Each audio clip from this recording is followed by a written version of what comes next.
Nikki Halpin couldn't believe how well things were going. On January 8, 2004, the 32-year-old single mother was at a pizzeria in Safety Harbor, Florida, enjoying a night out with her boyfriend Chris and her sons, 7-year-old Drew and 9-year-old Max. Nikki had only been seeing Chris for a few months, and he hadn't had much interaction with her boys yet. But so far, tonight, he was nailing it.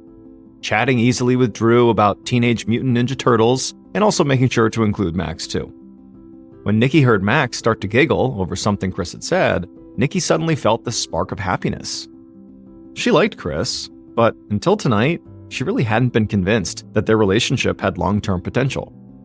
They'd met online, gone on a few dates, and it had been fine. Not exciting, but fine. But maybe that was okay. Chris was about her age, and he was an engineer with his life together. He checked the boxes, and maybe that was all she needed. Somebody who was solid, simple, and stable, who could make her boys laugh. I mean, that kind of relationship would certainly be a big change for Nikki. Her ex-husband, Donald, had been the opposite of Chris. He was an imposing prison guard and former boxer, built like Arnold Schwarzenegger, and was almost twice her age. They met when Nikki was just 22, and Donald was 41. Her family had thought he was too old for her, but she had fallen in love with his rugged good looks and charm. But then life got complicated. Their eldest child, Max, was born with health issues, and the endless hospital bills and stress really strained their marriage. Donald started drinking more, their fights got worse and worse, and after nearly a decade together, it was just over. They separated in 2001 and finalized the divorce 2 years later. But for Nikki, she had actually been relieved. She had her freedom back. And so pretty quickly, she had struck up another relationship with a young, fit HVAC repairman named Dan Welch. Dan had seemed really exciting and charming, and for a while, Nikki had been convinced he was the one. But Dan didn't work out. He really just wanted to have fun, not get married. And so Nikki had ultimately dumped him. After Dan, Nikki had gone on plenty more dates, but Chris was really the first guy in a long time who felt like he could actually be something real. After dinner, Nikki and her sons drove Chris back home and dropped him off around 9:30 p.m. Less than 15 minutes later, they pulled into their own driveway, where the sight of the new house they'd just recently moved into made Nikki smile. It was much bigger and nicer than anywhere she'd lived with Donald, and the city of Safety Harbor felt exactly how she'd hoped. Quiet, warm, and safe. The perfect place to raise her kids. They went inside, and immediately the boys kicked off their shoes and headed in opposite directions. Drew went to the living room to finish his homework, while Max ran straight to his bedroom and powered on his video game console. As for Nikki, she walked down the hall to her office, and she turned on the family computer. The instant messenger app was still open from earlier, and she glanced at the text window, and she saw there was a new message from Chris. It said, "How'd you get home so fast?" Nikki frowned, not sure why he would ask that, but when her eyes moved up the chat window, she saw that a message had been sent from her account at 9:33 p.m., while she was still out driving. The message contained only 2 letters, HB. Now, keep in mind, this was 2004, so the instant messenger app could not have been on Nikki's phone. It could only be accessed from her computer, which meant that that message could have only been sent from right here, this physical location, by somebody other than her. Nikki, who now had goosebumps all over her body, just stared at the screen and then typed back to Chris, "I didn't write that." Nikki grabbed her home phone and called Chris, and when he answered and she explained what was going on, he sounded confused and worried about her. Nikki asked him to please stay on the line while she looked around her house. There could be an intruder. And so while clutching the phone and doing her best to stay calm, Nikki began going from room to room, checking to make sure they were empty. All the while, the only sound that filled the house were the beeps and chimes of Max's video game. At some point, after checking one of these rooms, Nikki went back into the hallway and was going towards the next room to check. However, before she got there, she heard something and turned around. And when she did, she froze.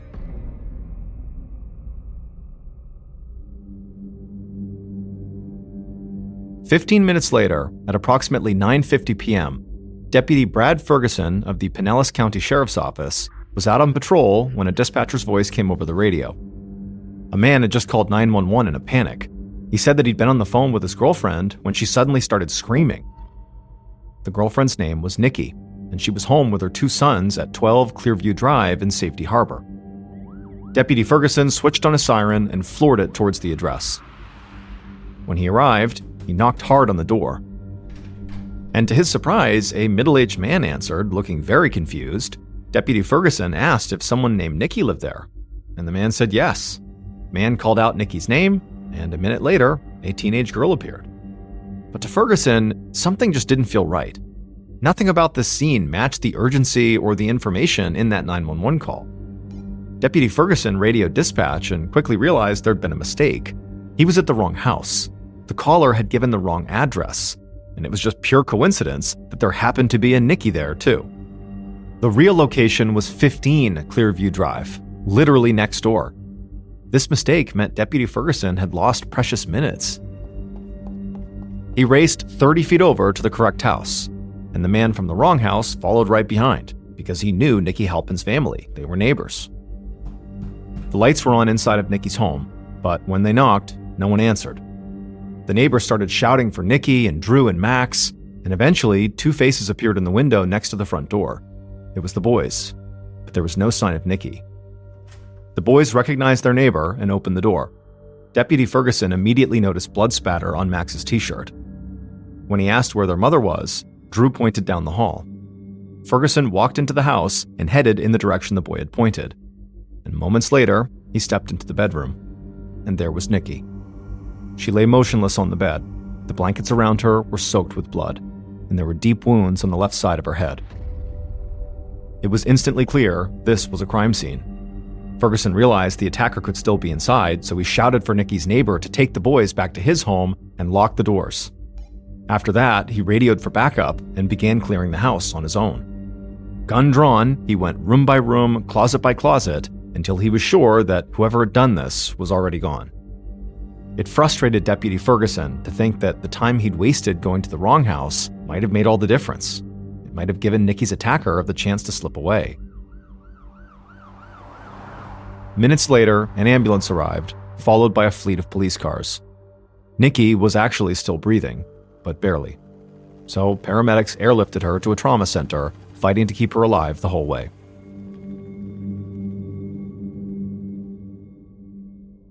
Meanwhile, the evidence retrieval crew got to work processing the crime scene. The house was littered with toys and sports equipment, which made searching for fingerprints or DNA even more time-consuming than usual, so the team knew they were in for a long night. Shortly after midnight, 2 detectives arrived to take over the investigation for the Pinellas County Sheriff's Office. Their names were Ed Judy and Robert Snipes, and they were both seasoned investigators with over a decade of experience under their belts. Judy and Snipes spoke to the officers processing the scene, who told them that, as of right now, Nikki was still clinging to life at the hospital. But based on what they'd seen, the chances she'd survive were slim. Whoever had attacked her appeared to have hit her in the head and upper body over and over again with something very heavy and blunt.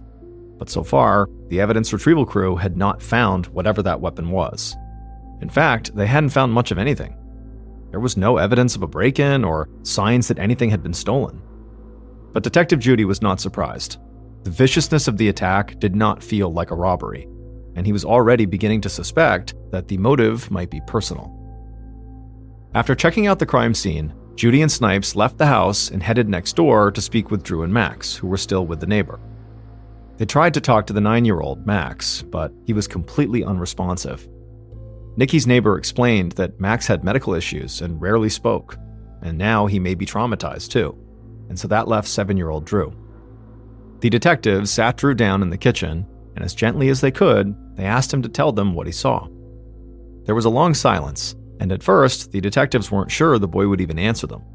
But then, he started talking. Drew told the detectives that he had been in the living room doing math problems when he heard his mother scream. He looked up and he saw her running down the hall, and there was this large man in dark clothes with a black mask on, carrying something long and shiny, maybe a metal baseball bat. He said his mother screamed for him to go hide, and then she disappeared into the bedroom, and the masked man followed her inside. Drew was so scared he couldn't move, but he followed his mother's instructions and he hid until he heard the attacker leave. At that point, he snuck out of his hiding place and ran into the bedroom. where he found his mother, unconscious, and his brother Max, cowering behind the bed. Drew took Max's hand and led him to the bathroom, where the brothers hid until they heard their neighbor's voice calling them from outside. When Drew finished telling this story, the detectives realized that the boys' ordeal was far worse than anyone realized. Max, the 9-year-old, had actually been in the bedroom with his mother while she was being attacked. By this point, it was nearing 2 a.m., and the boys were obviously exhausted. But Detective Judy had one more question. He asked Drew if he recognized the attacker. Now, Judy didn't expect much of an answer out of Drew, since the man had worn a mask, but to his surprise, Drew nodded and said yes. The boy looked right at Judy and said, "It was the man who knocks on the windows."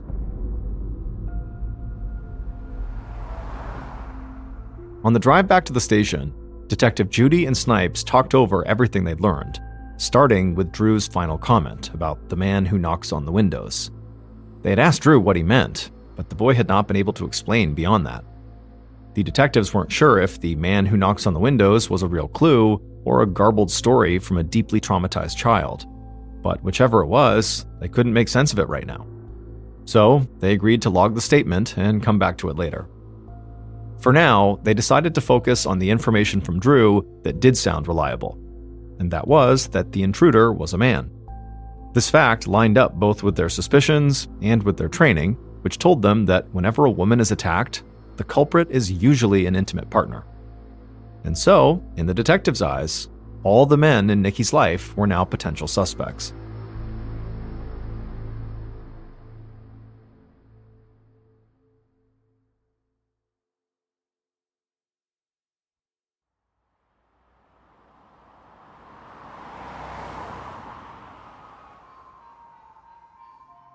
When the detectives got back to the station, Nikki's boyfriend, Chris, was waiting in an interview room to give a statement. Chris had been at his house talking to Nikki over the phone when he actually heard the attack. He was the one who actually made the 911 call. Logistically, it seemed hard to imagine how he could have done those two things if he had committed the attack himself. But at this point, Judy and Snipes weren't actually ruling anyone out. They knew Chris could have hired a hitman, for example, and there were a couple elements of Chris's story that raised questions. For example, they wanted to know why Chris gave dispatch the wrong address. The mix-up cost valuable time that possibly allowed Nikki's attacker to escape. And they also wanted to know, when Chris heard his girlfriend being attacked, why didn't he try to go to her house to check on her himself? He could have called 911 on the way from his cell phone. So the detectives sat down across from Chris and got right into it. Their first question, about the wrong address, Chris answered easily. He said he had been in a panic and simply mixed up the numbers. But the second question, about why he didn't do more to help Nikki, or at least go check on her, seemed to trip Chris up, and he kind of stumbled through a pretty confusing explanation. He said he had considered going to her house when he heard her scream on the phone, but he didn't because he was afraid that someone was waiting outside his own door and would attack him too if he tried to leave.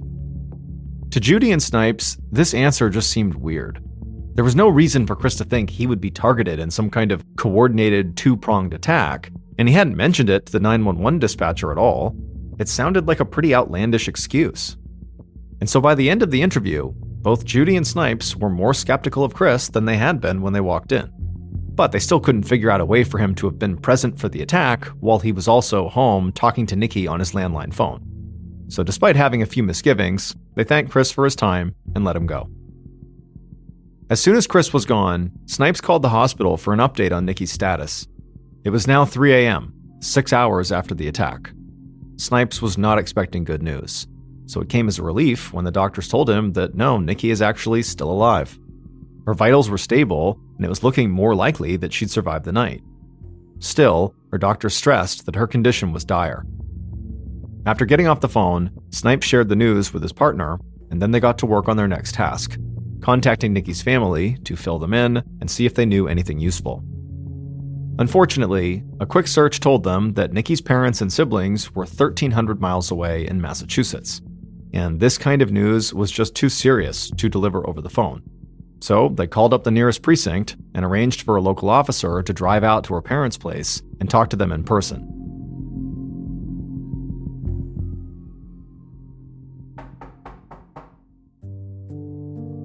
That local officer knocked on Nikki's parents' home right as the sun was coming up. Nikki's mother answered, looking confused and tired. When the officer told her about the attack on her daughter, she gasped and began crying. The officer reached out a hand, offering her support, but the mother gathered herself quickly and then looked up through her tears and told the officer she could guess who had done this: Nikki's ex-husband, Donald.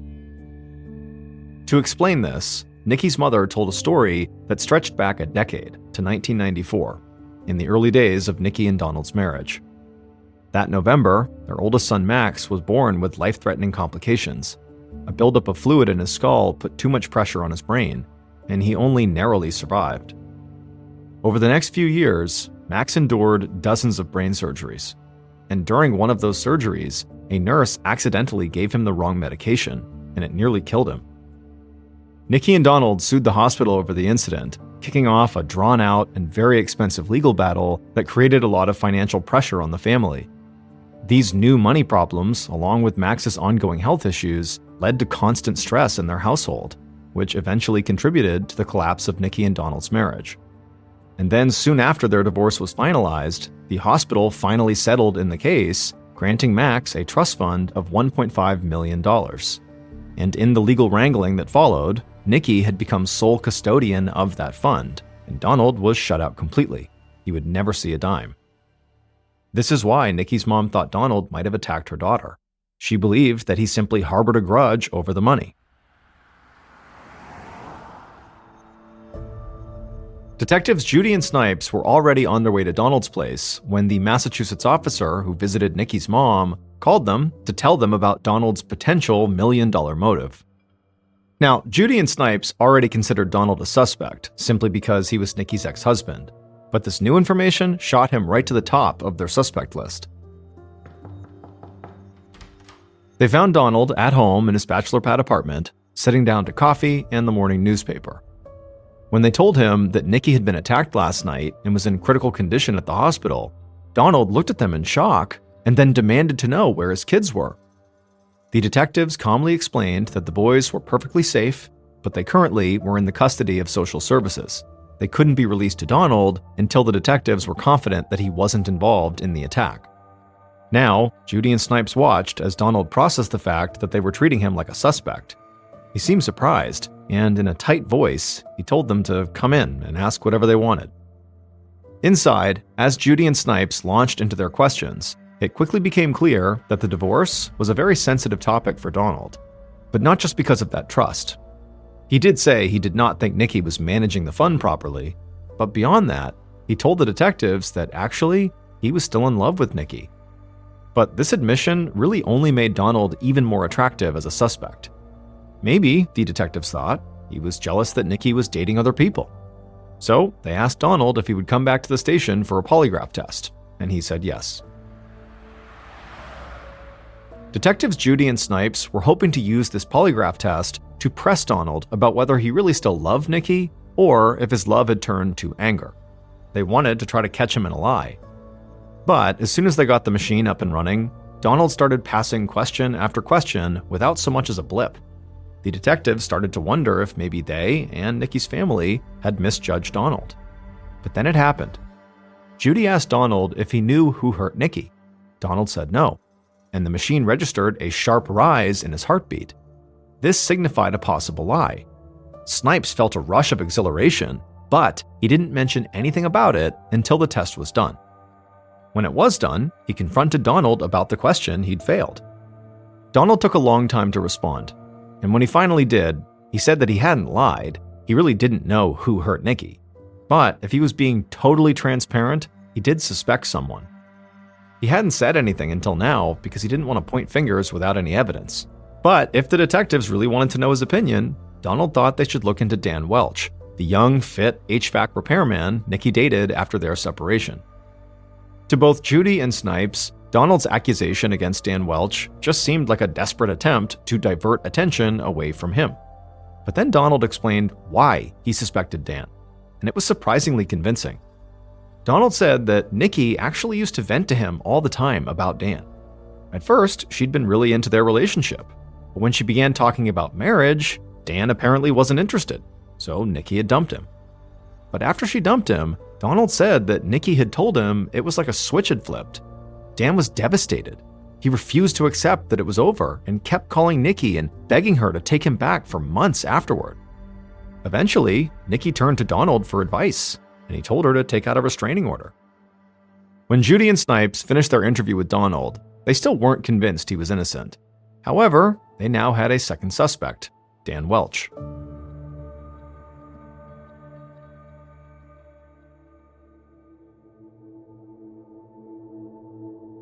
The first thing Judy and Snipes did as they began digging into Dan was to search for that restraining order that Donald apparently had told Nikki to file. But there wasn't one. Not only had Nikki not taken out a restraining order against Dan, but nobody had. In fact, Dan had no criminal record of any kind. And the more Judy and Snipes thought about it, the more they realized that what Donald told them about Dan just didn't add up. Dan Welch had gotten himself dumped for not wanting to marry Nikki, while Donald fully admitted that he himself was still in love with her. And that was quite a motive. But before they could make any final judgments, they needed to talk to Dan. But that interview would have to wait.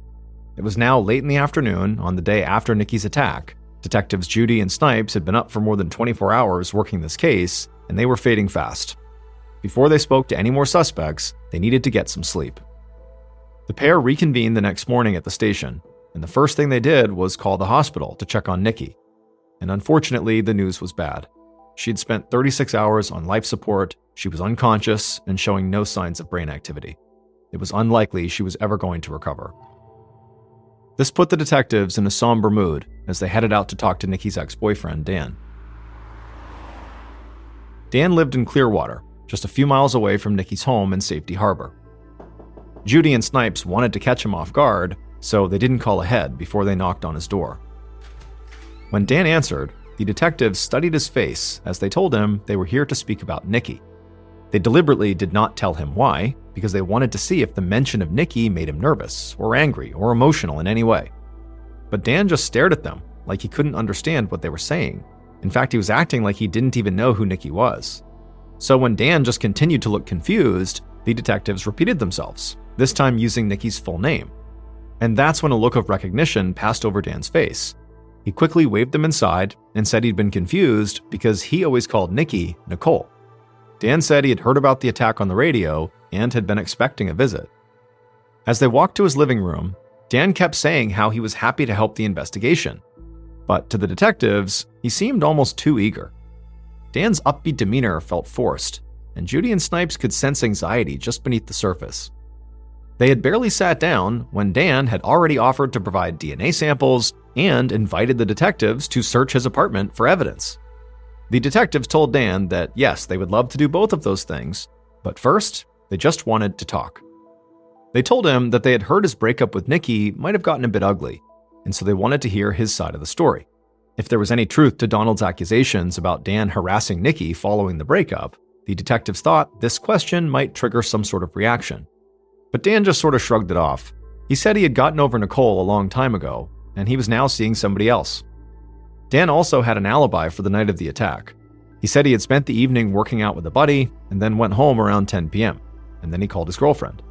Dan pulled up contact information for both of those people and gave it to Judy and Snipes. At this point, the detectives weren't sure what to think of Dan. They figured his alibi would check out, otherwise Dan would not have volunteered it. So maybe Dan's anxiety they were sensing was just regular anxiety. I mean, plenty of totally innocent people get nervous around cops and often kind of over-explain themselves like Dan was doing. It didn't necessarily mean he was hiding something. But just to be safe, Judy asked Dan if he'd be willing to come to the station to take a polygraph. And like Judy expected, Dan said yes.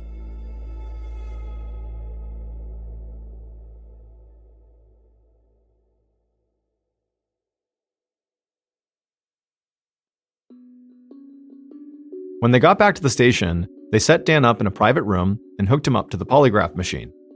Dan said he was ready, so Judy began asking questions, with Snipes watching the monitor for signs of emotional distress. And pretty much right away, Snipes saw the needle spike. That meant Dan was hiding something. According to the machine, he was lying. But as Judy asked another question and another, something weird began to happen. Every question, even baseline questions about what day of the week it was, the machine would mark Dan's response as a possible lie. And with these kinds of results, it was hard to know if Dan was actually lying or if he was just so anxious that basically anything he said was setting off the machine. The detectives both knew that even in the best cases, polygraph tests are not perfect. The fact that Dan was failing so badly definitely raised their suspicions of him, but it wasn't a reason to hold or charge him. So after asking him the remainder of the questions, which Dan basically failed entirely, they had no choice but to let him go. That evening, Judy and Snipes talked through the case, weighing their potential suspects. They had now spoken to the last 3 men in Nikki's life. First, there was Chris, Nikki's current boyfriend. His explanation about not rushing to help Nikki because he thought he might be in danger, because there was somebody outside his door, still struck them as extremely weird. But the fact that he had called 911 as the attack was ongoing made it hard to see him as the culprit. They still hadn't ruled him out completely, but he was admittedly less suspicious than their other 2 suspects. Next, there was Donald, Nikki's ex-husband. And of all 3 suspects, he had the strongest motive, since with Nikki out of the way, he would not only get custody of their kids, but also control of a $1 million trust.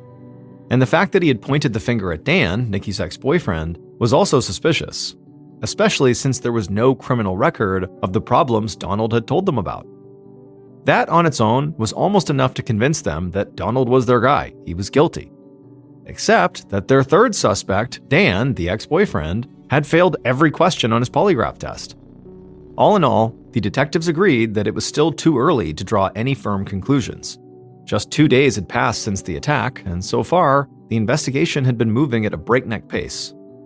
Judy and Snipes felt good about how much they'd learned already, but didn't want to miss an important clue by rushing things. They would continue interviewing Nikki's family and friends, while keeping a particularly close eye on Dan and Donald. Those 2 they were the most suspicious of, and they figured if one of them was guilty, hopefully they would slip up and do something to give themselves away. The next day was January 11th. 3 days had passed since the attack, and incredibly, Nikki was still clinging to life.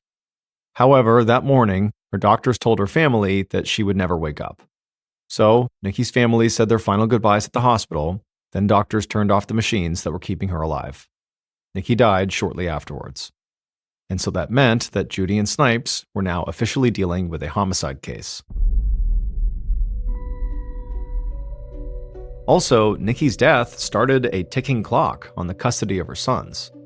Drew and Max were still in social services because Judy and Snipes considered their father, Donald, a suspect.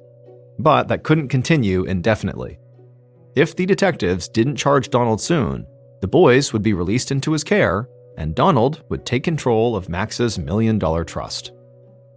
Over the next few days, Judy and Snipes continued interviewing Nikki's friends and colleagues, but they didn't come up with much new information. The only interesting tidbit came from a friend of Nikki, and it didn't help the detectives narrow things down at all. This friend said she thought the killer could be Chris, who was Nikki's most recent boyfriend, and the one who had called 911 during the attack. This friend said that Chris was jealous, and the couple argued all the time. And so all this left Judy and Snipes in a tough spot. They had lots of suspicions, but no hard evidence against anyone. A week passed, then another, with no significant new leads, and the detectives started to worry that their case was about to go cold. On February 16th, just over a month after Nikki's death, an office assistant at the sheriff's department was transcribing audio files from the case as part of the standard bookkeeping process. The case was approaching a dead end, and she was responsible for filing everything away properly. This assistant had already processed the dozens of hours of police interviews with Donald, Dan, and Chris, and she was nearly done. The last file on her list was the actual 911 call Chris had made on the night of the attack, January 8th. The assistant didn't expect it to take long, but when she put on her headphones and hit play, she heard something on this call that made her jump out of her chair. She had to stop and rewind the tape, going back to the start over and over again, just to make sure she wasn't hearing things. The audio was garbled, and it was hard to tell what was actually going on, but after a few listens, she was sure. It was not her imagination. The sound she had heard was definitely there, just buried under multiple layers of distortion. So the assistant dashed down the hall to Detective Judy's office and played the file for him in Snipes. At first, the detectives couldn't understand what she was so excited about. But then the assistant adjusted the levels a bit and played the call again. This time, through the crackly static, Judy and Snipes heard what she was talking about. Just like that, they knew exactly who killed Nikki Halpin.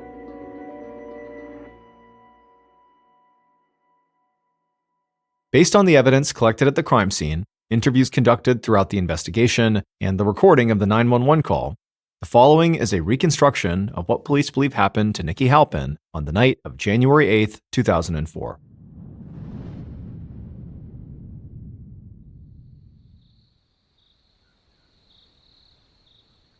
The house at 15 Clearview Drive, Safety Harbor, was silent and empty when, at approximately 9:30 p.m., the killer rode up on a bike. They stashed their bike out of view beside the garage and then looked around quickly to make sure nobody was walking past. Then, satisfied they were alone, the killer lifted the garage door up maybe a foot or so and rolled underneath. Once the killer was inside, they began to rifle through their backpack. They pulled out a mask and put it on. Then they took out a heavy silver flashlight, so large that at a glance, it almost looked like a metal baseball bat. Then, with the flashlight in hand, the killer walked from the garage into the house itself.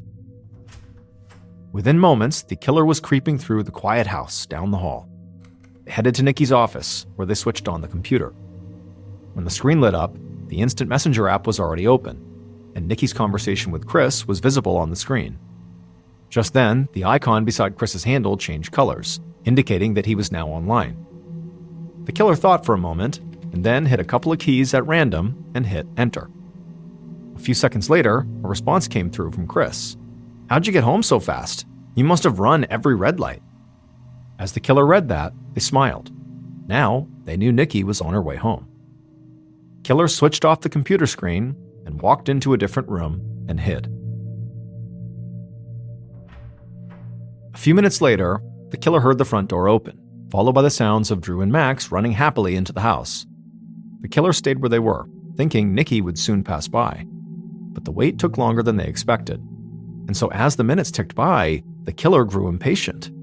And so eventually they poked their head out of the room where they were hiding, and right then they heard Nikki talking to someone in the hall. It sounded like she was on the phone, and she was saying something about an intruder in the house. With a sudden pang of horror, the killer realized their mistake. Nikki must have gone into her office. She had seen the message and realized someone had sent it from her computer when she was still gone. There was no more time to wait. The killer sprinted into the hall, where Nikki turned around, saw them, and screamed. The sound filled the killer with a blinding rage, and they shouted right back at her, "Nicole, calm down!" But Nikki didn't calm down. She turned and ran. And as she passed by the living room, she shouted for Drew to hide, and then continued into the bedroom to try to help Max hide. But the killer chased after her and grabbed her and threw her onto the bed. She screamed and tried to fight them off, but the killer swung that heavy flashlight as hard as they could into her head and her shoulders and her neck over and over until she stopped moving. The killer completely ignored Max, the 9-year-old who was right next to the bed, cowering, who had just watched this happen to his mother. The killer simply turned, dashed out of the room, taking the bloody flashlight with them. However, what the killer failed to notice was the phone lying on the bed beside Nikki's limp body. The line was still open, and on the other end, Chris was listening over speakerphone while he spoke to the police on his cell phone. And so with Chris's phones so close together, the audio from Nikki's room was picked up and recorded along the 911 call. It was very faint and heavily degraded, but with a little effort, the phrase, "Nicole, calm down," could be heard in the background. And this was the phrase that blew the investigation wide open. When the sheriff's department assistant had heard those words, she instantly recognized the killer's voice, since she'd just transcribed hours of interrogation videos with them. But it wasn't just the voice that gave the killer away. One word caught on that tape sealed the killer's fate. Every single person in her life called her Nikki. Every person except for one. Only Nikki's ex-boyfriend, Dan Welch, the HVAC guy, called her Nicole. It was his voice on the recording. His voice saying, "Nicole, calm down." right before he struck her with the flashlight in front of her own kids. It would turn out that Nikki's ex-husband, Donald, had been telling the truth when he said Dan was harassing Nikki. Ever since their breakup, Dan had been stalking Nikki, showing up at her house without warning and pounding on the windows while shouting for her to come out and talk. And this fact likely explains the strange way Nikki's son Drew had described his mother's killer. To a child, Dan was the man who knocks on the windows. Dan was indicted in January of 2006 and eventually pled guilty to second-degree murder. He was sentenced to 25 years in prison and will be eligible for parole in 2028. Afternoon on November 18, 1942. A cook named Mickey McKillop opened the lid of a giant metal vat, then asked his volunteer sous chef, 27-year-old George Nosen, to carry it over to an industrial oven. Mickey and George were starting to prepare dinner for almost 500 patients across 5 wards at the Oregon State Hospital, a public mental facility for psychiatric patients. Tonight's menu was scrambled egg yolks and toast, and Mickey, along with his boss, Mary O'Hare, were the only 2 cooks on duty. The hospital had been understaffed for a year now, ever since the United States entered World War II. Many members of the nursing staff had left to volunteer for the war effort.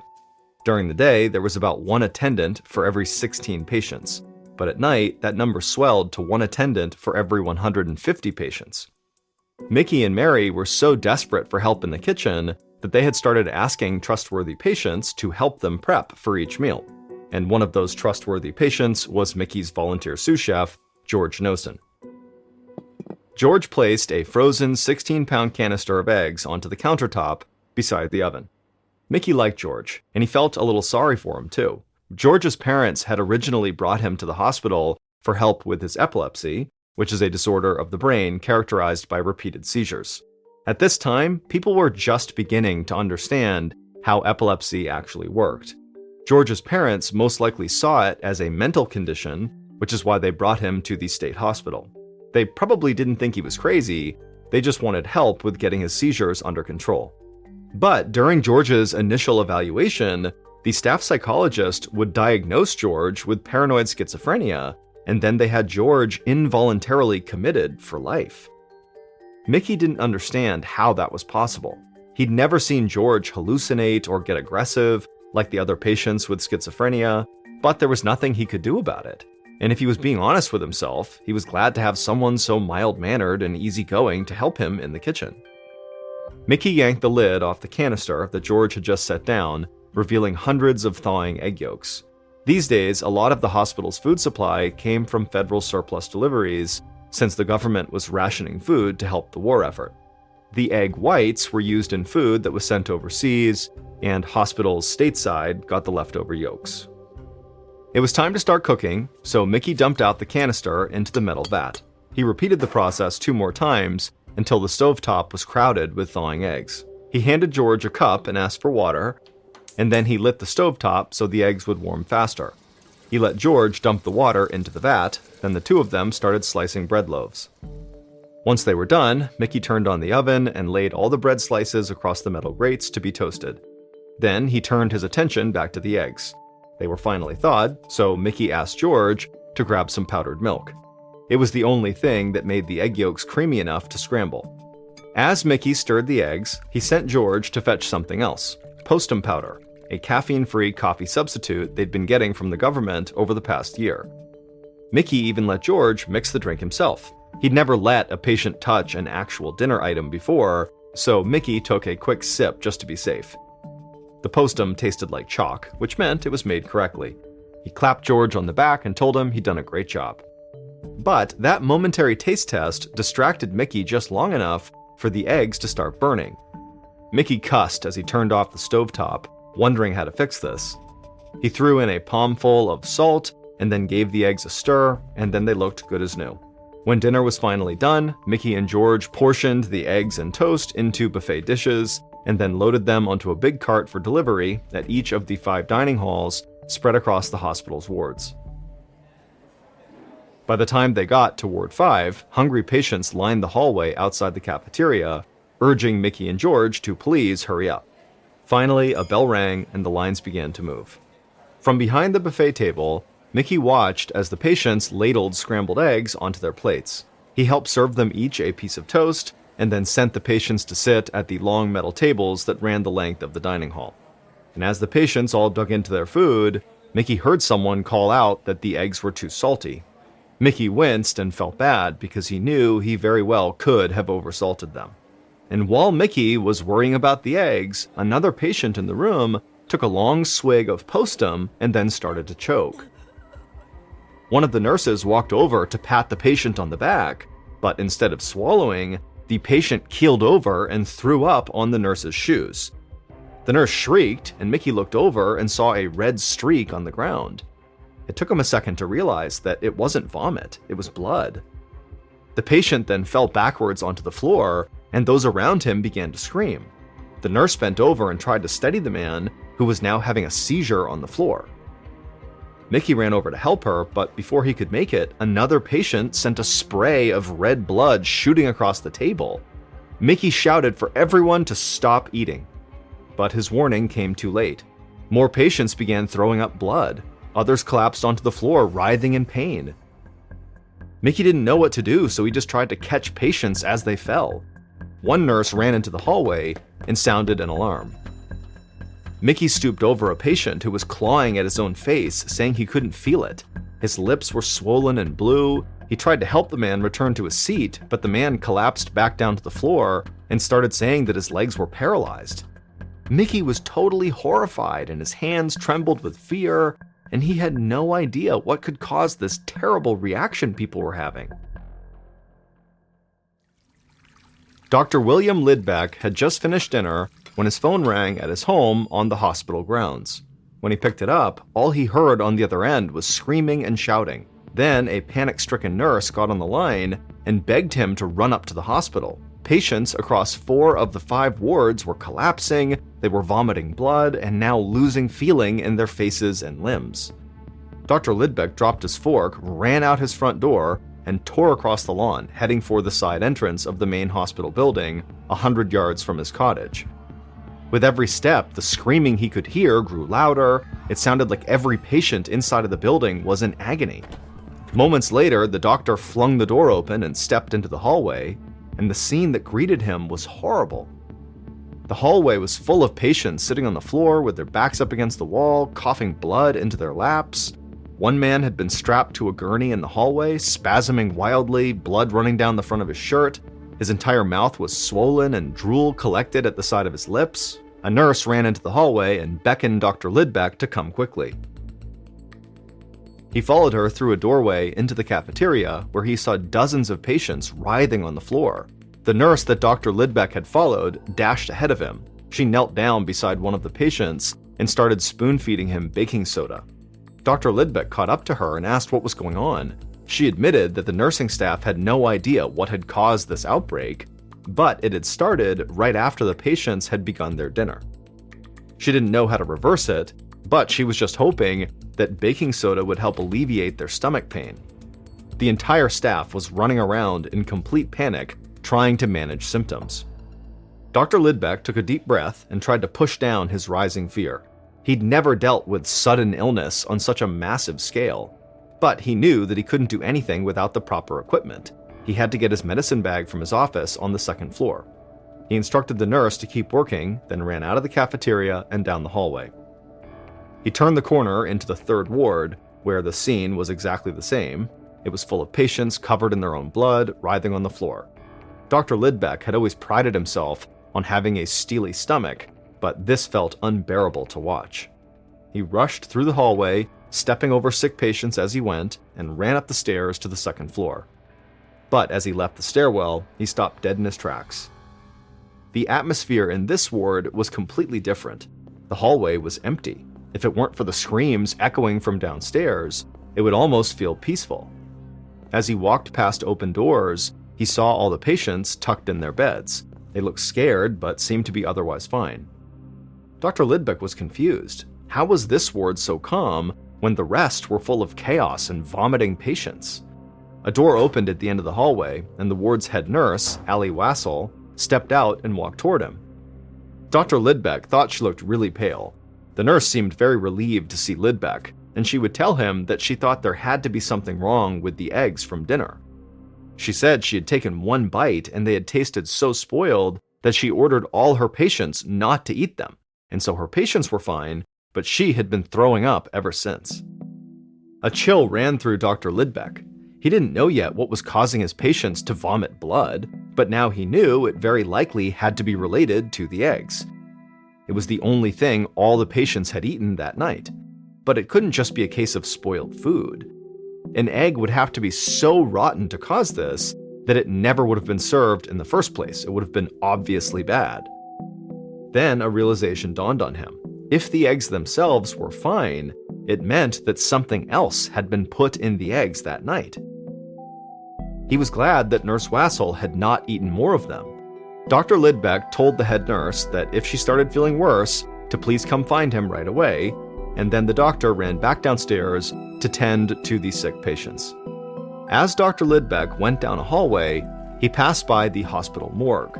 A nurse was wheeling a covered stretcher inside. One of the patients had died.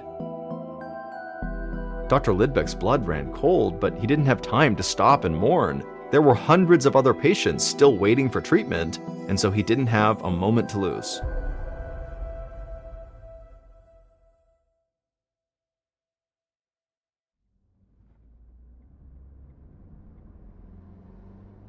About 16 hours later, in the late morning of November 19th, Oregon Governor Charles Sprague raced along the highway in his car. An hour earlier, Sprague had heard about last night's outbreak at the state hospital. Now he was on the way to the state capitol, where an emergency State Board of Control meeting would soon commence. From the moment the United States had entered the war, Sprague feared a morning like this. He was worried that the outbreak at the hospital was caused by sabotage, that the country's enemies had deliberately tampered with these eggs. He knew that the Oregon State Hospital received food rations from the government. The frozen eggs had been part of a shipment to the hospital 6 months ago. But those eggs had been separated from a much larger batch. It was entirely possible that someone had poisoned that larger supply, which was then sent around to various institutions throughout the country. Sprague worried that if someone had tampered with the egg supply, anywhere that had received eggs from that batch would suffer a similar attack. Sprague shuddered at the thought of a spy for the Axis powers poisoning innocent Americans. The Food and Drug Administration had already ordered all institutions that received these eggs to immediately stop using them. Sprague's driver stopped the car outside the front steps of the Capitol building. Once Sprague got out, he was greeted by an aide who walked with him up the stairs. The aide had just received word from the hospital. As of 10:30 that morning, 47 patients had died, and their bodies were still lining the hospital hallways, and another 350 patients were violently ill. As governor, Sprague needed to make sure that investigators had the resources necessary to investigate the egg tampering and find out who was behind it. He told the aide that he'd be a few minutes late to the meeting, then headed for his office to call the chief of police in Salem, Oregon, where the state hospital was located. Later that afternoon, the superintendent of the hospital, Dr. John Evans, stood in front of a cage of rats in a laboratory. He was holding a plateful of scrambled eggs. Earlier that morning, a coroner had requested permission to perform autopsies on the patients who had died. Dr. Evans allowed him to take 6 of the dead, hoping the autopsy results could tell him what had happened. A few hours after the coroner had taken the bodies, Dr. Evans received a toxicology report that confirmed his worst fear. The patients had been poisoned. However, nobody knew yet what they were poisoned with or how. The coroner was still running tests. But that was why Dr. Evans was now holding a plateful of the contaminated scrambled eggs that had been served the night before. He was running his own experiment. On a neighboring table, there was another cage of rats and another plate of eggs. But these eggs came straight from one of the egg yolk canisters still in the freezer. A lab technician had thawed them out that morning. They reasoned that if only the first cage of rats died, that meant the poison had been added into the eggs at the hospital. But if both cages of rats died, it meant the eggs themselves had been poisoned before they were shipped to the hospital, and tens of thousands of people could be in danger. Dr. Evans placed each plate of eggs into their respective cages and then waited for the rats to eat. A moment later, the rats in the first cage began to shake violently and foam at the mouth. They squealed in pain, and within minutes, all of them were dead. Dr. Evans looked over at the other cage and saw those rats were just fine. The experiment had worked. It confirmed this wasn't a case of mass contamination or widespread enemy conspiracy. The eggs were clearly just fine when they arrived at the hospital before something or someone poisoned them. But it also meant there could be a mass murderer inside the hospital who was the one who added the poison. Enraged and disgusted, Dr. Evans called the police. 3 days later, on November 22nd, head nurse Allie Wassel, who had ordered her patients not to eat the eggs, sat in Dr. Lidbeck's office speaking to a barrel-chested detective. The investigators had been interviewing every patient and member of staff for the past 2 days, trying to determine who poisoned the eggs. Further testing had revealed that the poison was sodium fluoride, better known as cockroach poison. Detectives had even found some in a basement storeroom, but what they didn't know was how it had gotten into the eggs or who had done it. Allie wanted to help, but she told the detective that she hadn't seen anything suspicious. Until that horrible dinner, she'd been on duty, taking care of patients. She watched the detective as he scribbled something down on a notepad, and she started to feel nervous. Allie assured the detective that the other nurses would confirm her story, too. The detective wrote a few more things down and then looked up at Allie and thanked her for her time and told her she was free to go. Allie breathed a sigh of relief and stood up to leave. As she reached the door, the detective told an officer standing outside to bring in the next person to be interviewed, assistant cook Mickey McKillop. Allie passed Mickey as she was walking down the hallway. He was waiting in a chair outside the office, bouncing his leg up and down. Allie couldn't help but think that he looked anxious, or like a man who was hiding something. By late that same evening, Mickey McKillop had been in Dr. Lidbeck's office for hours. The detective had asked him the same few questions over and over, pressing him about the way the kitchens were run. Mickey thought he'd kept his story straight, but he'd told it so many times now that it was hard to be sure, and he knew he was likely starting to confuse the details. All Mickey wanted to do was sleep. He had a migraine that was making it hard to focus, but every time he closed his eyes, the detective would shake him awake. And so Mickey was feeling like he would do just about anything to make this interview end. It was obvious the police were suspicious of him, and Mickey knew they would not give up until he, Mickey, told the police what they needed to know. So Mickey decided it was time to come clean. Mickey sat up in the stiff wooden chair, and while avoiding eye contact with the detective, Mickey would admit that he did know more than he had told them. Mickey said that he could tell them exactly who had poisoned the eggs. In fact, he had watched it happen, and worst of all, he had not done a thing to stop it. An hour later, Mickey and his boss, Mary O'Hare, were being led from the Oregon State Hospital in handcuffs. A police officer read the charges. Mickey was charged with manslaughter, Mary was charged with accessory after the fact. Then the officer loaded them into a police van. Mickey took one last look at the hospital and caught a glimpse of a few patients staring out the windows, terrified looks on their faces. One of the faces he recognized was George Nosen, the psychiatric patient who volunteered in the kitchen. Mickey shook his head.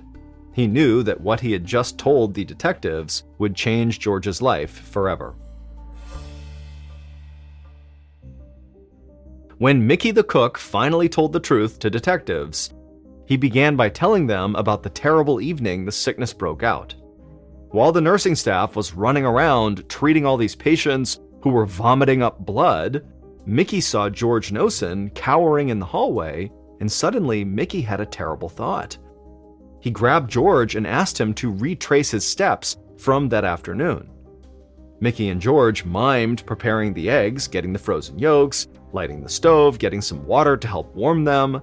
Then Mickey followed George down the kitchen steps in search of the powdered milk that made the eggs creamy. At the bottom of the steps, there were 2 storeroom doors.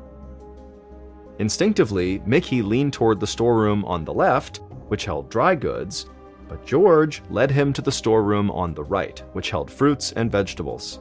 Mickey felt an icy chill run through him. He watched George turn the key and open the right door. George pointed to a large, unmarked tin canister sitting on the ground inside. It was open and filled with white powder. A scoop was sticking out of the powder like it had just been used. Mickey's stomach dropped, but he tried to look unbothered. He thanked George and sent him to his room. Then he ran back upstairs and grabbed his boss, Mary, and showed her the canister George had just pointed out. Mary went white as a sheet. It was against the rules for Mickey to have given keys to a patient. Mary told Mickey that she did understand why he'd done it. They were so understaffed, he'd been desperate for help. But if anyone found out, they were both done for, and so they agreed to keep it a secret. Mary had kept her promise and said nothing, but Mickey eventually broke and told the story to the detective in Dr. Lidbeck's office. Once the detective got Mickey's confession, they knew who had poisoned the eggs at the Oregon State Hospital and how they had done it. That fateful night, George had taken the keys to the storeroom and headed down to the basement. But he went into the wrong storeroom. He went into the right door, and he brought back a heaping scoop of white powder that he believed was powdered milk, but it wasn't. He then poured that white powder into a vat of scrambled eggs, and in doing so, George had accidentally poisoned his fellow patients with sodium fluoride, aka cockroach poison. To this day, nobody knows why the poison was kept in that storeroom with the fruits and vegetables. In adults, a lethal dosage of sodium fluoride is just 5 to 10 grams, which is a bit more than what you'd find in a sugar packet. Well, George had accidentally spiked the eggs with 5 pounds of poison.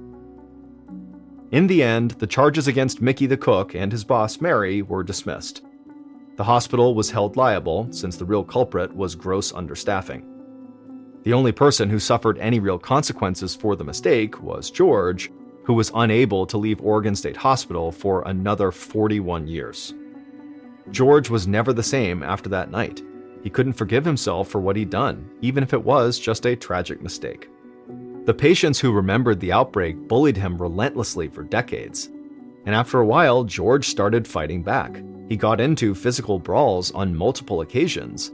And then, in 1983, he got into a big altercation with an older inmate, and during it, George was severely injured and died as a result.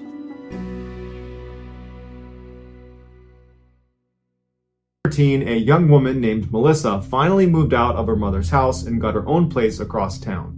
For the first few months she was living there, she never noticed anything strange. But about 3 months into living there, things started to get a little bit weird.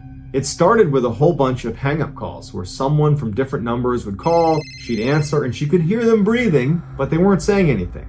And then she started getting these huge bouquets of flowers delivered to her front step, but they were delivered from anonymous. Then, after that, she started noticing things in her kitchen and her living room were going missing. Things like plates, cups, drink coasters, salt shakers, forks and knives. Little things, but since she lived alone and she was the only one moving these things, they really stood out. Melissa had this habit that every time she went to bed, she would unplug her TV. She had this irrational fear if she didn't do that, that it would spark a fire and her house would burn down in the middle of the night. So she was pretty obsessive compulsive about always making sure the TV was unplugged before she went upstairs to bed. And so one night, around the same time she's getting these hang-up calls and there's flowers being sent to her door and things are going missing, she unplugs her TV and she goes up to bed. The next morning she gets up and comes downstairs and the TV's plugged in again.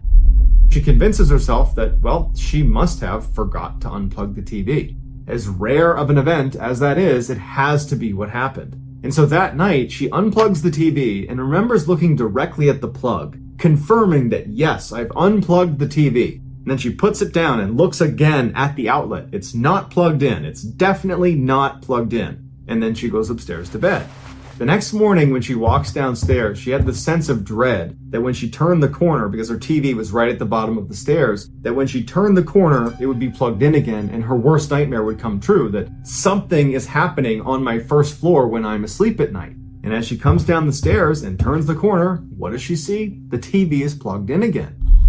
She's horrified but has no idea what to do. It's not some malicious act. And she's telling herself, well, maybe I forgot again. But then she's like, no, I remember last night staring at the plug. I definitely unplugged it. And so she flies around her first floor to make sure, one, everything is locked, but two, no one else is in here. And when she's satisfied that, yup, it's empty down here, and two, everything is locked, she sits there thinking, well, now what do I do? Do I call the police and say, someone's plugging in my TV?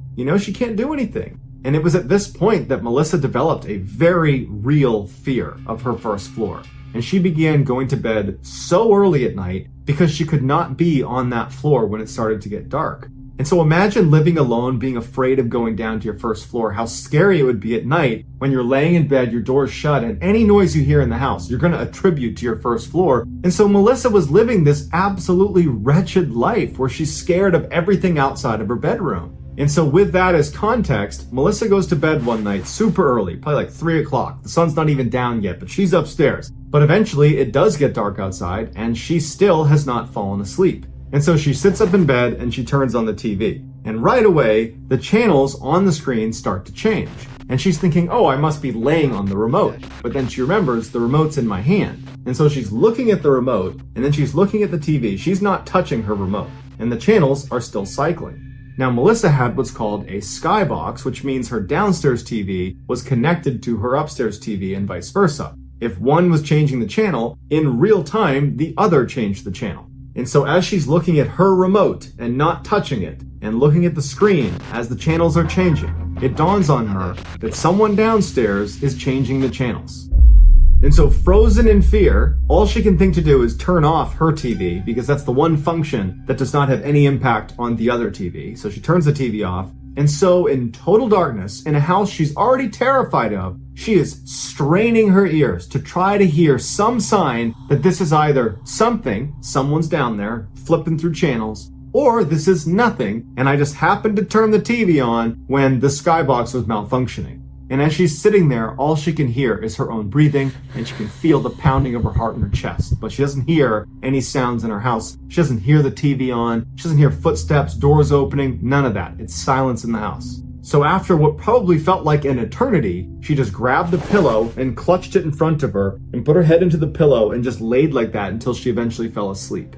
The next morning when she gets up, the sun is out and it's this huge relief because suddenly, with the sunlight pouring in the windows, it was like the house wasn't scary anymore. And she's telling herself, you know what, that had to have been just some anomaly with the skybox. I bet I go downstairs and the TV's unplugged. And so she goes downstairs and the TV is unplugged. And so that for her kind of confirms that, okay, the paranoia is getting to me. I'm losing my mind a little bit. I gotta tell someone what's going on. And so as it happens, that day she was going to a family birthday party. And so when she gets there, she pulls her older brother aside and says, here's the strange things that are happening in my house with the skybox and all this. And at first, he looked at her like, really? This is what's going on? You're seeing ghosts in your house? But when she really focused on the specific things that were happening, like the plug going back into the wall 2 separate times, and then the skybox thing. So the TV is kind of wrapped up in the weirdness that's been happening in her house and the missing items in her house. And so for the brother, it all kind of added up to, okay, this does seem a little bit weird. And he offered to live with her for a few days and just see it for himself. And as they're talking, their younger brother happens to walk by, overhears the conversation and says, oh, I'll stay there too.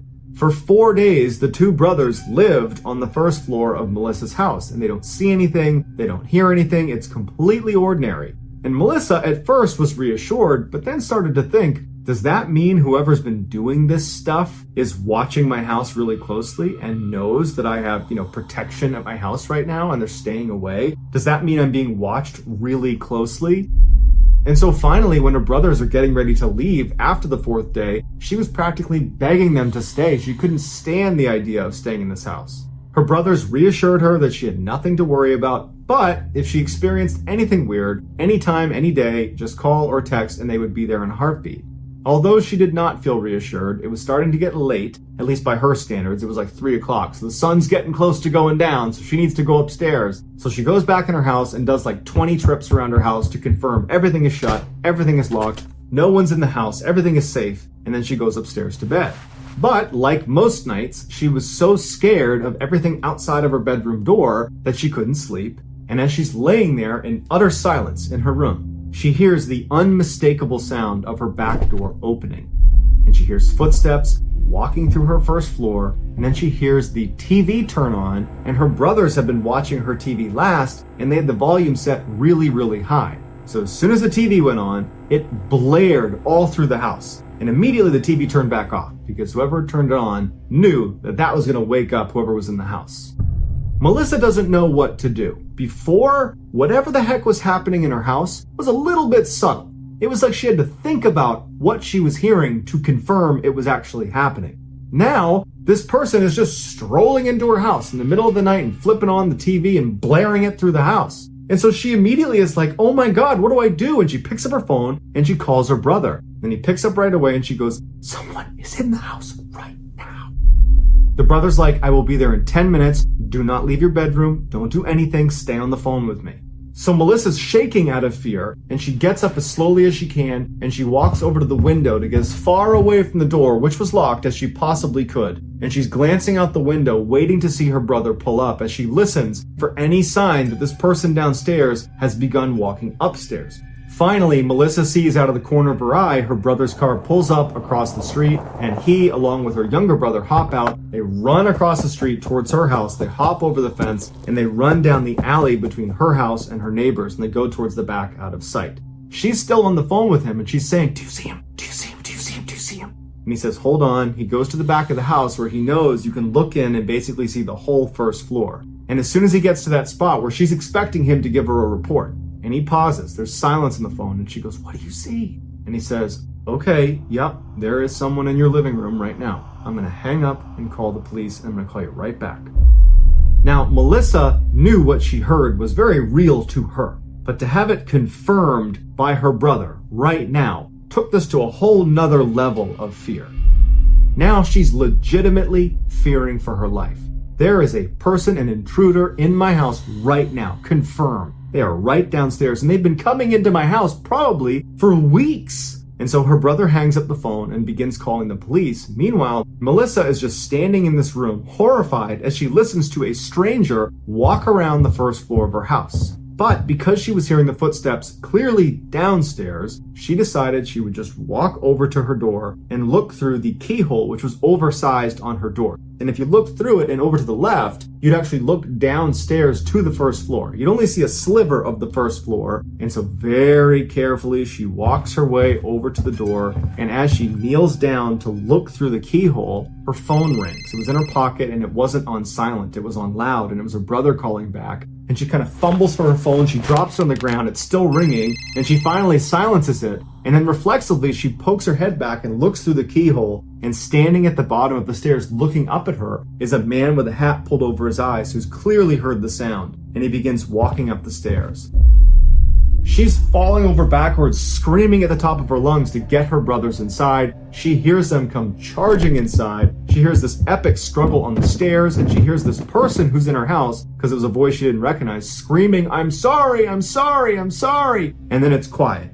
And so she opens that door because she wants to help if she can. And she looks and she sees her brothers have this man pinned on the stairs. He's not moving. And she sees her younger brother is holding something. And he holds it up to her and he just shakes his head, and it's a frickin' knife.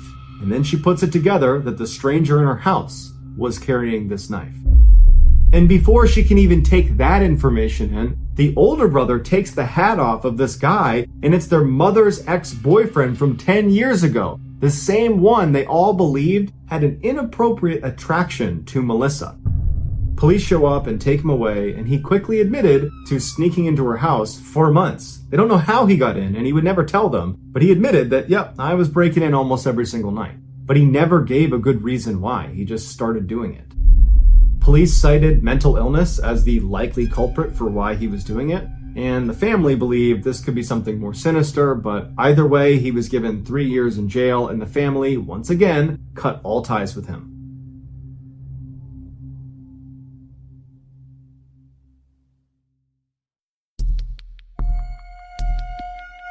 Our next story is called The Shaman.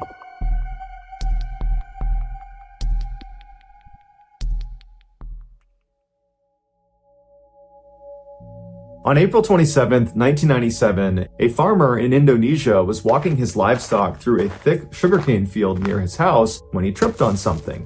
After he regained his balance and looked down, he noticed a strange mound of dirt that seemed totally out of place. He wanted to dig it up just out of curiosity, but he wasn't on his property, so instead he walked back to the village and he told the village leader about this strange pile of dirt and suggested he see what's under it. So the village leader and some other men headed back out to the field. They find this dirt pile, and the first thing they do is they poke it with a stick. The stick went right into the pile. It was a soft pile of dirt, and when they pulled it out, this horrible stench filled the air that was coming out of this mound. Worried about what they might find underneath this pile, the men decide to leave it alone and go back to the village and tell authorities about it, and the authorities promptly tell them to go back out there and uncover this thing and tell them what they find. And so the village leader and some more men head back out to the field and they start digging.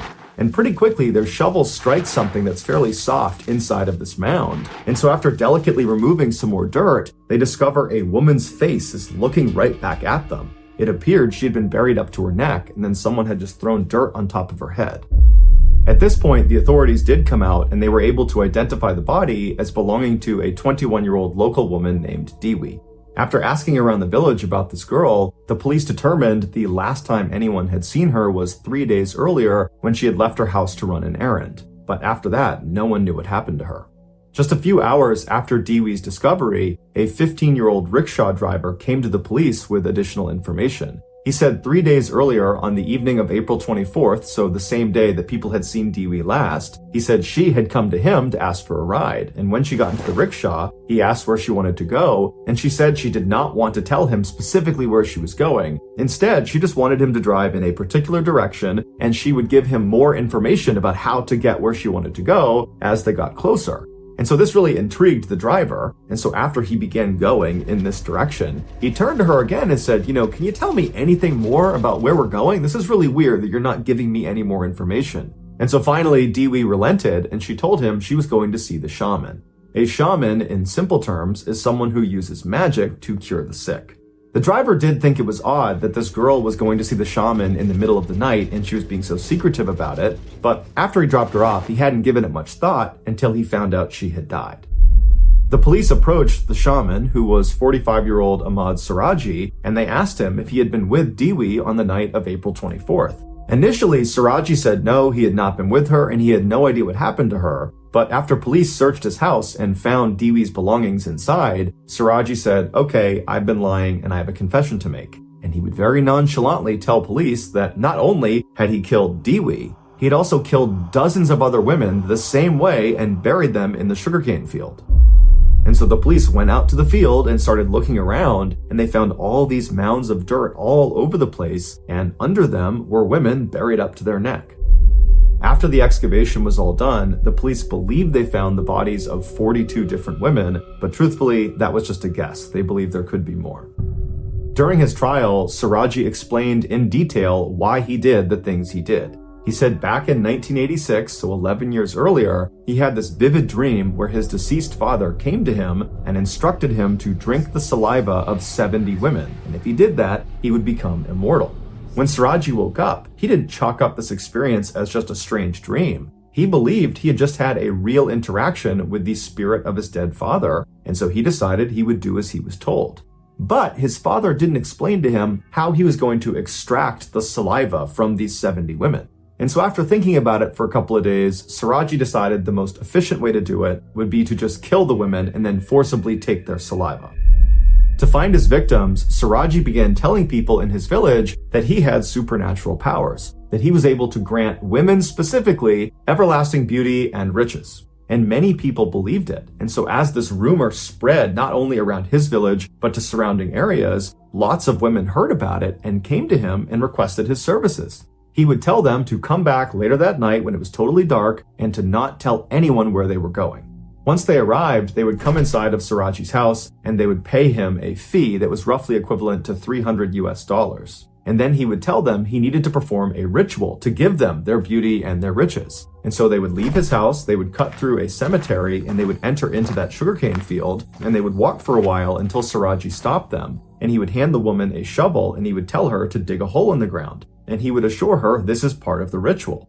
And so he would stand there as she dug the hole until it was about waist deep. And then he would tell her to get in the hole and put her hands by her side. If she was at all nervous, he would just reassure her again that this is all part of the ritual, that lots of people have done this before, that it's totally safe. And so she'd get in the hole, she'd put her hands by her side, Siraji would take the shovel and he would fill the hole back in until she was completely immobilized. And then at this point, Siraji would pull out a cable, he would wrap it around their neck, and he would strangle them to death. And then once they were dead, he would pull their body out of the hole, and then he would forcibly extract their saliva. And then after that, he would take the shovel again and dig the hole a little bit deeper, and then he would put the body back inside the hole, making sure their head was still sticking out of the ground. And he would orient them so their face was looking towards his house, because he believed having these women constantly looking at him at all hours of the day gave him more power. He said as for Dewi, when she first came to his house and she had paid that fee, she was worried about leaving and going and doing this ritual. It scared her. And so Siraji told her to wait, and he went into the other room where his wife was, and he told her that, hey, I'm gonna go kill this girl and I need your help. I need you to calm her down. And his wife, who had no idea her husband was a mass murderer, just immediately went along with it. She came back into the room and she assured Dewi that everything was totally fine. They had done this before. It was all going to be perfectly safe. And she even said she would come with them to do this ritual. And so at this, Dewi was much more calm and she agreed to go. And so the trio left the house. They went to the cemetery, out to the field, and then only 2 people came back. Siraji was executed in 2008 by firing squad, and his wife was sentenced to life in prison.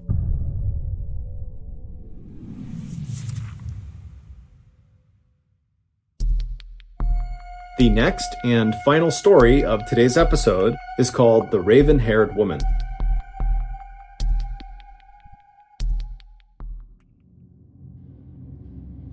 In 1889, when Karl Tanzler was just 12 years old and living with his family in Dresden, Germany, he had a very strange dream. In this dream, he found himself in this black void where everywhere he looked, it was just nothingness. And then, behind him, he heard footsteps. And so he whips himself around, and he looks, and there's this woman dressed in this big, puffy, elegant white dress walking towards him out of the darkness. And when she walks right up in front of him, she comes to a stop. And she introduces herself as Anna Constantia von Brockdorf, who was a real person in the early 1700s. She was a noblewoman in Germany. And she would tell Karl that she is actually a distant relative of his, and that she was here to pass on a very important message.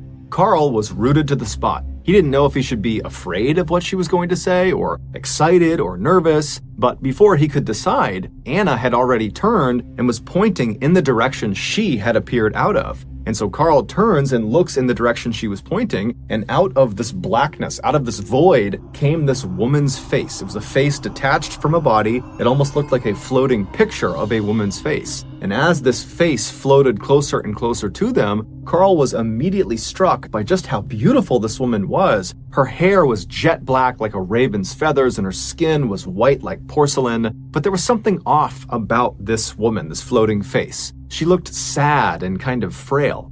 And so as Karl found himself staring at this face, which was now right next to them, Anna spoke to him again, and she would tell Karl that this woman, the floating face, she's going to appear in your life later on, and it is your mission given by God to save her. She's going to be very ill, very sick, and you need to find a way to keep her alive. Then Karl, in real life, woke up. And immediately he was struck by just how visceral that dream had been. It really felt like that had just happened to him. But after a few moments, it seemed like, okay, that was just a dream. But unlike other visceral dreams he had had in the past, this one did not gradually fade from his memory. Instead, over the course of that day, the memory specifically of the raven-haired woman's face really seemed to become more clear and more concrete in his mind, to the point where at the end of that day, he could easily remember exactly what she looked like. Over the following days and months and years, Karl periodically would have this same dream, this same vision of his distant relative Anna, who would come out of the void, and she would remind him to be on the lookout for this raven-haired woman when God sent her to him. But despite these constant reminders in his dreams, and Karl being ever vigilant to look for this raven-haired woman in real life, he never actually found her. He never met this woman he was supposed to save. Fast forward to 1926, Karl was 39 years old. By this point, he had gotten married, not to the raven-haired woman, but instead to a local woman in Dresden. And the pair had had 2 daughters together, and they lived a simple life. And, by and large, Karl seemed rather content and happy with his life. However, secretly, he was a little disappointed that these dreams, these visions that he was having of Anna and the raven-haired woman, that they had not come true, that it really had just been a dream.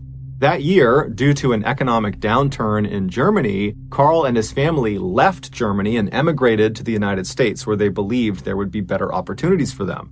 And when they arrived in the United States, they settled in Central Florida, but within a year, Carl and his wife had a severe falling out and they split up, and so Carl would leave the family home in Central Florida and he would resettle several hundred miles south in Southern Florida in a town called Key West. And it would be in Key West that Carl would get a job as an X-ray technician at a local hospital, and it would also be in Key West that Carl's life would change forever.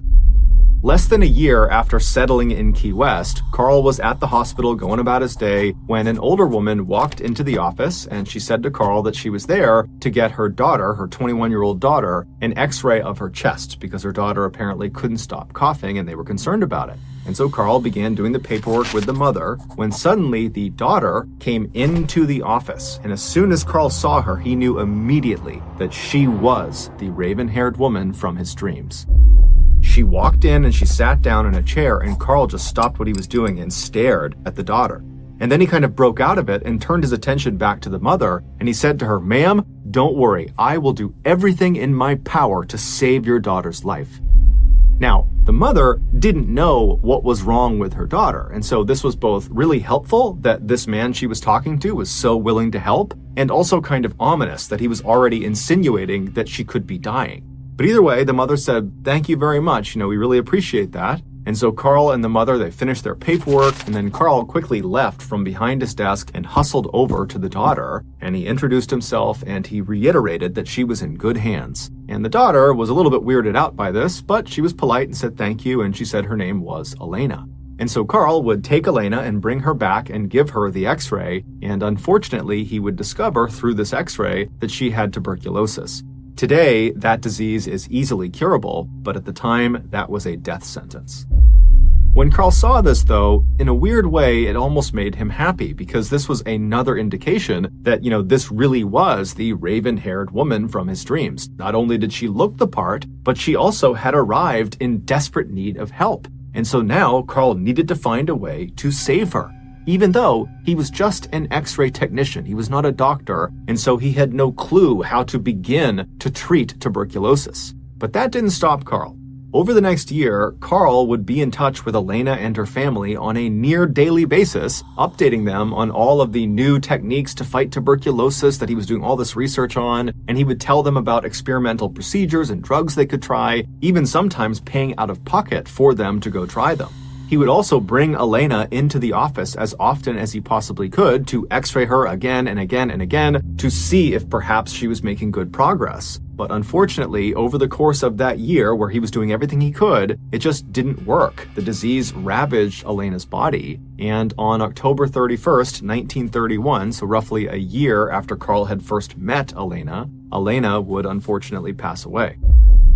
Elena's family was devastated by this, but their grief didn't even compare to Carl's grief. It was like Carl had lost his life too. He couldn't believe he had failed his mission and let the raven-haired woman die.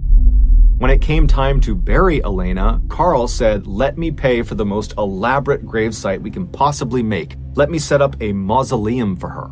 A mausoleum is an external building that sits in a cemetery that effectively serves as a kind of shrine to the deceased. And so her family, they understood that Carl had become very, very close with Elena, although they didn't fully understand the relationship, but they did understand she meant a lot to him, and so they agreed to let him do this. After Elena was buried inside of this small temple that Carl had built for her, Carl began spending virtually all of his time kneeling inside of it, crying and begging for Elena's forgiveness. Elena's family was well aware that Carl was doing this, and at first they kind of just let it happen, but after several months they began to tell Carl, you really need to let her go, you need to begin to move on. But Carl refused. In fact, over time, he only became more and more obsessed with Elena. Finally, after 7 years of Carl doing this, Elena's family decided, enough is enough. He really needs to stop making her loss all about him. It's not his loss, it's our loss. We're her family. And so the family decided the only way to kind of get Carl to stop doing what he was doing is to demand he give the key back that gave him access into the small area inside of the mausoleum. So one night, Elena's sister, whose name was Florinda, decided to go over to Carl's house unannounced and confront him and get the key back from him. And so she hopped in her car and she drove over to his property. His house was kind of set back off the road behind some trees, and so you had to drive down this kind of winding driveway to get to it. And so Florinda turned onto his driveway and she began driving. And when his house came into view, the first thing she noticed was a number of the windows on the first floor were all lit up. Clearly, Carl was home, and as she's driving towards the house, she's just looking in these windows, and for a second, she sees Carl, and he's very elegantly dressed in a suit or a tuxedo, and he's ballroom dancing with this woman who's also very elegantly dressed as well. And for a second, Florinda considered turning around and not disturbing him, but then she thought, you know what, this has been going on for so long, I just need to get this over with.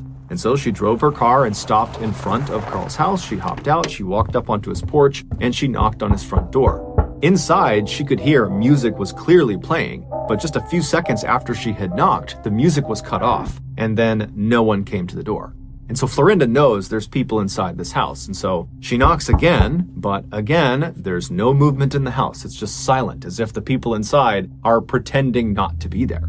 And so finally, frustrated, Florinda knocks on the door a third time and says, "Carl, I know you're in there. I have to talk to you about my sister. Please come out here." And so finally she heard the shuffling of feet, and then she heard the sound of the door unlocking, and it opened up just a crack. And through this crack, Carl looked through, and he looked out at Florinda very suspiciously, and he said to her, "What do you want?" And Florinda would say, "Look, I'm here to talk to you about my sister. Can I please come inside for a second, or can you come out here and talk to me?" But Carl pretty much immediately said no, and then he shut the door. However, before he shut the door, Carl had very briefly stepped out of the way, allowing Florinda to see through that gap into the house. So before the door actually shut, she got to see who and what was inside that house. And what she saw was the woman Carl had been dancing with, and the woman was seated in a chair maybe halfway through the house, and she was facing the door, and Florinda knew immediately it was her sister.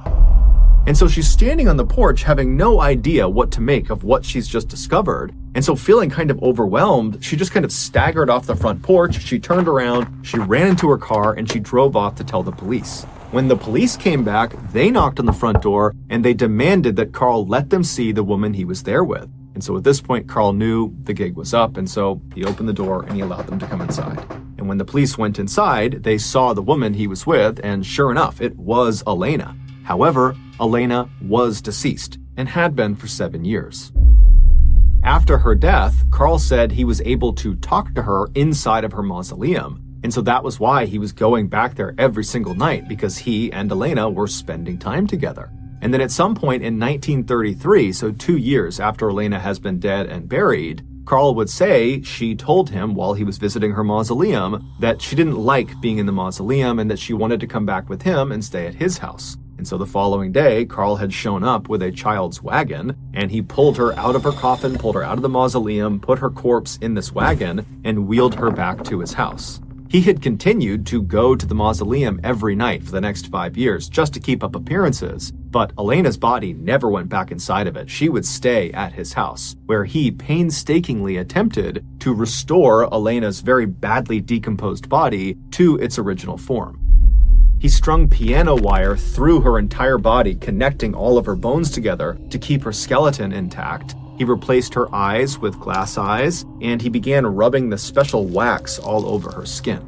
He also stuffed her insides full of rags in order to give her a full, natural look, and he constantly sprayed her with perfume to reduce the smell. Once she was, in his eyes, back to normal, he began spending as much time with her as he possibly could.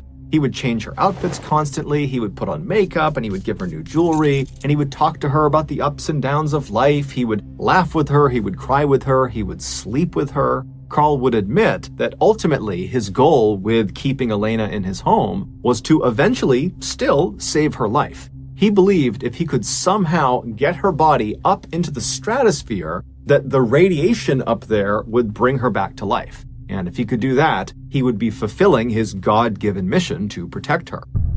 But Carl never got a chance to launch her into the stratosphere. Instead, he was charged with wantonly and maliciously destroying a grave and removing a body without authorization. However, these charges would be dropped and Carl would be set free.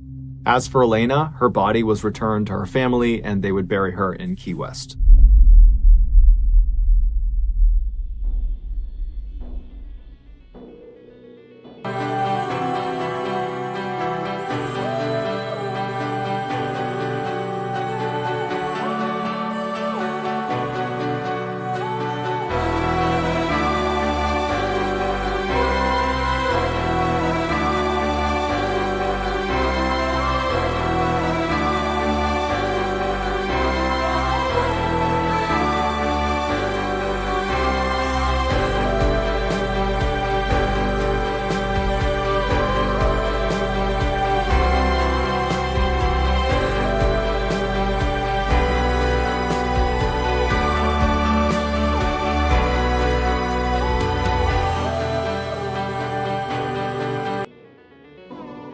Thank you for listening to the Mr. Ballin podcast. If you got something out of this episode and you haven't done this already, please secretly use the Amazon Music Follow Button's toothbrush to clean a dog's teeth and then just put their brush back.